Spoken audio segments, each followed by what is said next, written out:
আপনি তো মরেই যাবেন, পৃথিবীকে কেন সাজালেন?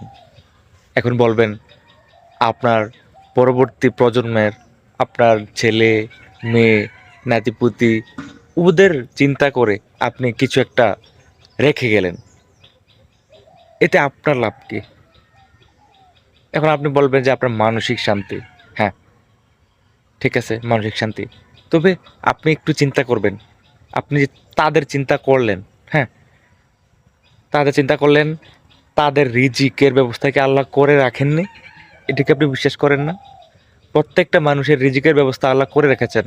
তাহলে আপনি কেন তাদের চিন্তা করলেন আপনি? আচ্ছা, আপনি তাদের চিন্তা করলেন, ভালো কথা। আপনি কি যা রেখে গেলেন তা সব কিছু হালাল? হালাল তো? কথা বলেন, হালাল? যদি হালাল না হয় তাহলে আপনি তাদের জন্য যে চিন্তাটা করলেন সেটা আপনার জন্য বোকামি। আপনি হালাল পথে অর্জন করে যদি তাদের জন্য কিছু রেখে যেতেন তাহলে আপনি হতেন বুদ্ধিমান। আপনি যদি হারাম পথে অর্জন করে আপনার পরবর্তী প্রজন্মের জন্য রেখে যান, সেটা আপনার জন্য দুর্ভাগ্য। আপনি তো সেটা ভোগ করতে পারলেন না, তারা ভোগ করলো। কিন্তু আপনি আপনার পাপের শাস্তি ঠিকই ভোগ করবেন, তারা ভোগ করবে না।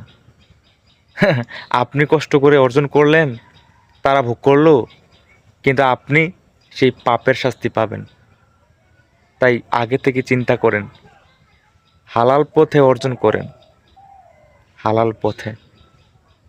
এছাড়া তো কোনো লাভ নাই। অন্যদের জন্য রেখে গেলে, আপনি কবরে শাস্তি ভোগ করলে, এতে আপনার লাভ কি? আপনি তো বোকা হয়ে গেলেন। তাই হালাল অর্জন করতে শিখুন।